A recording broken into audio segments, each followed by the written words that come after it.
Louvado seja nosso Senhor Jesus Cristo. Nós vamos fazer a leitura do livro dos Provérbios, 27º encontro, Provérbios capítulo 11, do versículo de 1 a 15. Ouçamos nossa leitura. Javé detesta balanças falsas e gosta de peso justo. Depois da soberba vem a desonra, mas com os humildes está a sabedoria. A integridade guia os retos, mas a perversidade arruína os traidores.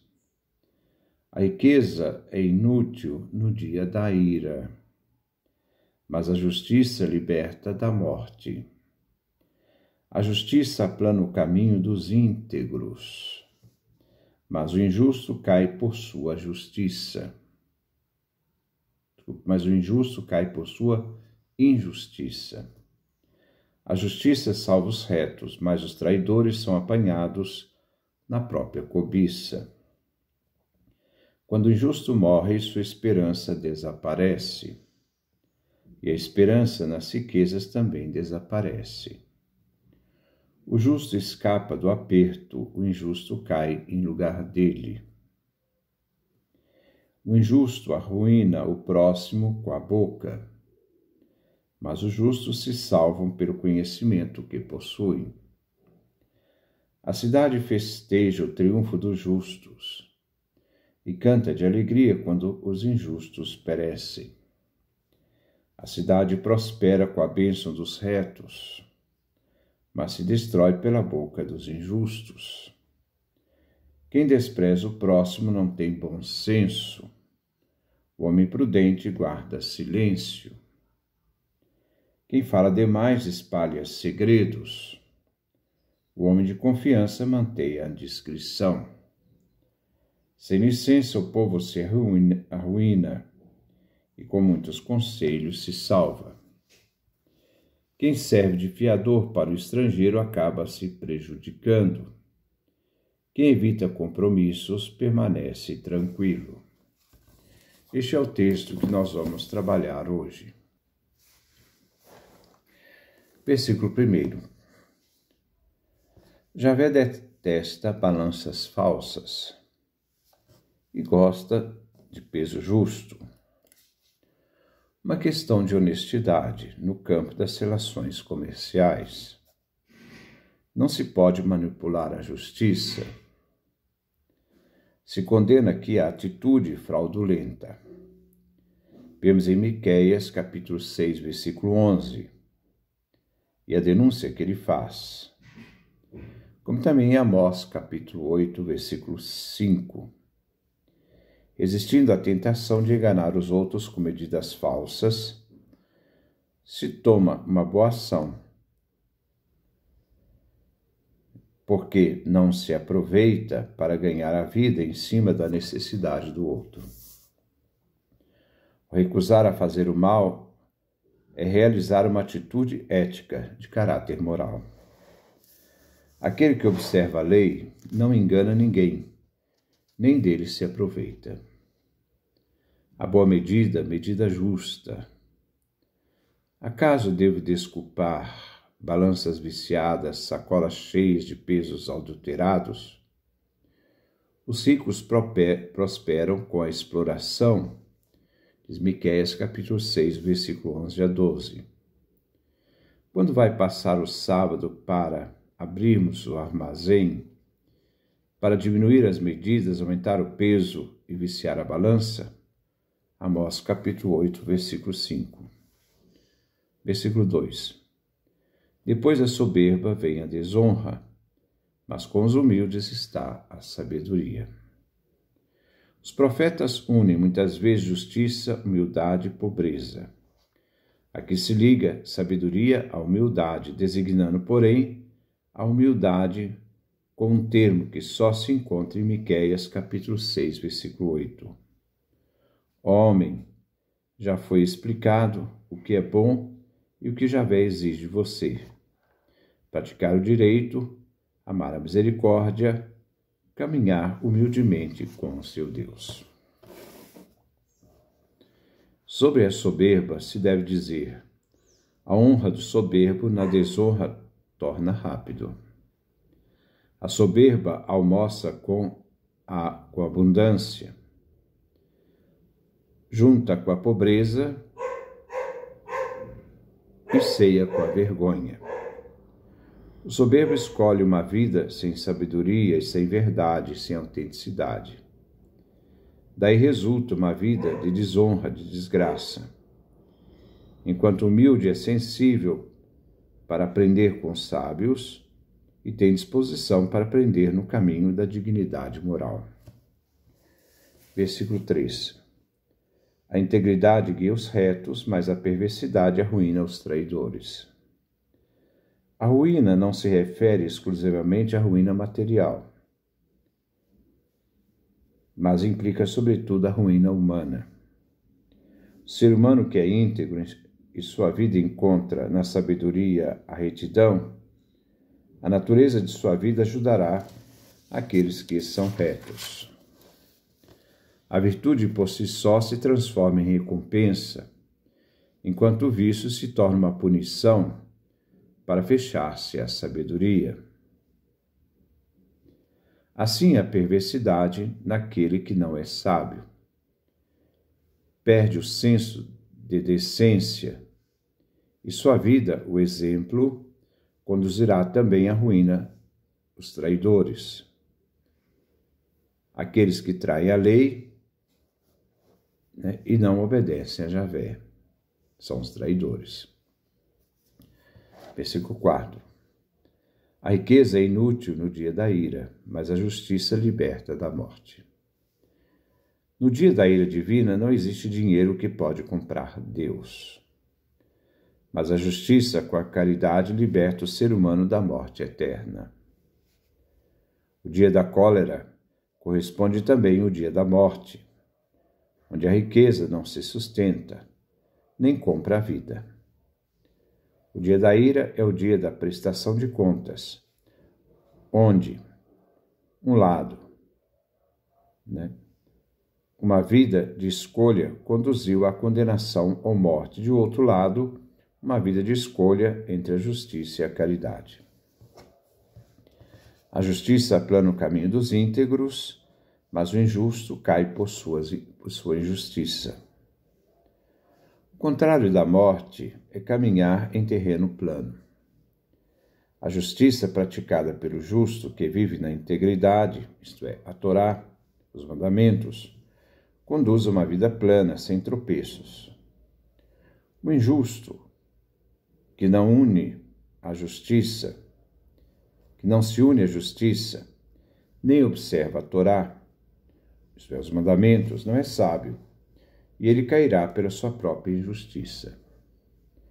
Embora o caminho dos justos conduza à libertação da morte, o caminho dos injustos, a ira, tenha contexto cristão no sentido escatológico, nós não podemos deixar de entender que as nossas escolhas serão consequências daquilo que nós recebemos.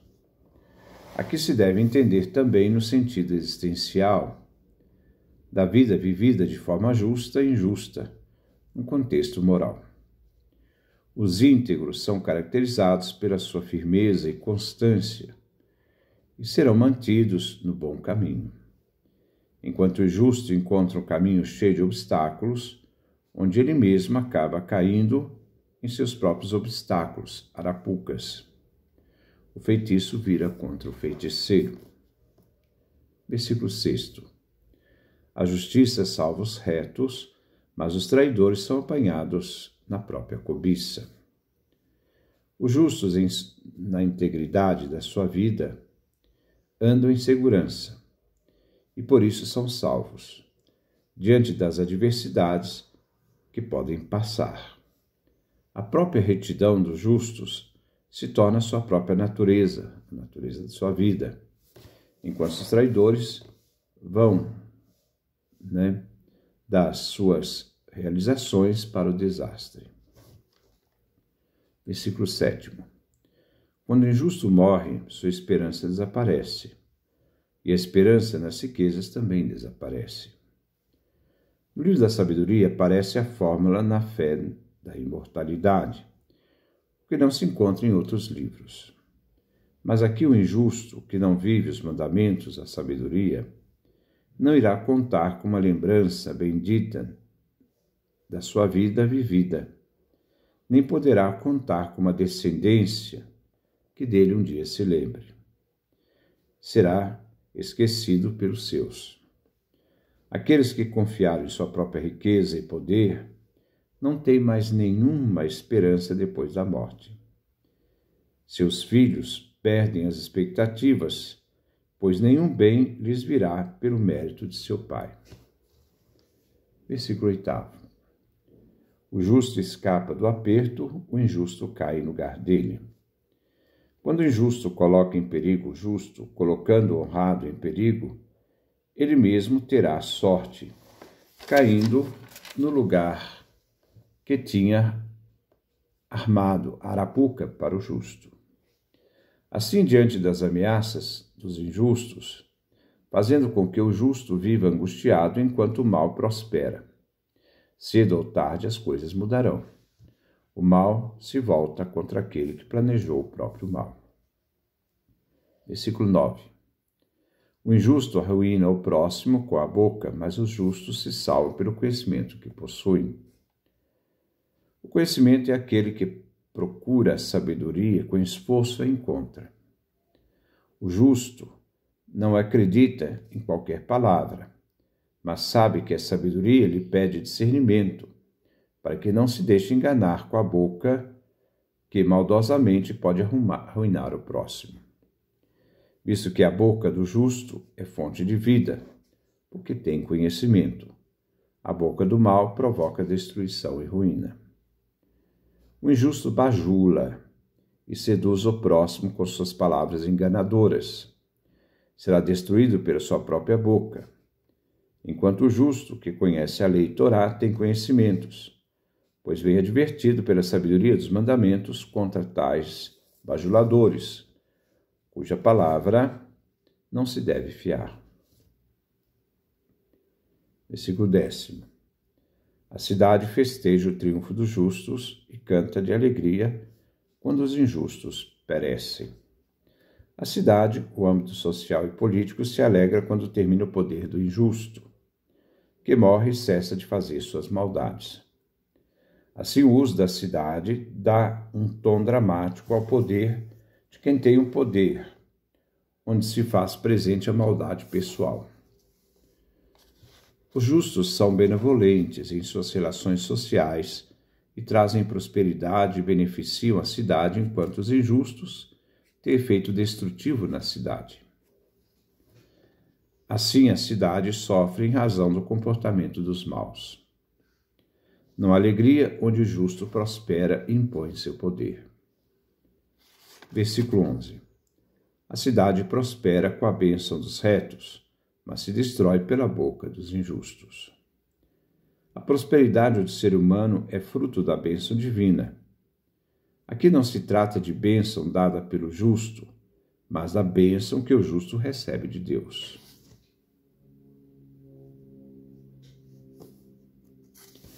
Com isto, a cidade se alegra, porque ele é portador de uma bênção cuja fonte é Deus e que se manifesta na sua vida. A cidade vem destruída pela boca dos injustos, que constroem em cima de mentiras, manipulando a verdade. Assim, toda a bênção é dada por Deus, transmitida pelos homens, e reflete sobre a cidade dos homens, enquanto a boca dos perversos trama intrigas e destrói a convivência. Versículo 12. Quem despreza o próximo não tem bom senso. O homem prudente guarda silêncio. Vemos o perigo da pressa em falar. A pessoa silenciosa constrói o ideal humano e sapiencial. Assim podemos dizer, o elogio na boca do insensato é ofensa. O prudente se reserva a falar e julgar, pois primeiro reflete em seu silêncio. O sensato, o sábio, guarda silêncio e não reage a insultos, mantendo a paz sendo um homem, então, de entendimento. Versículo 13. Quem fala demais espalha segredos. O homem de confiança mantém a discrição.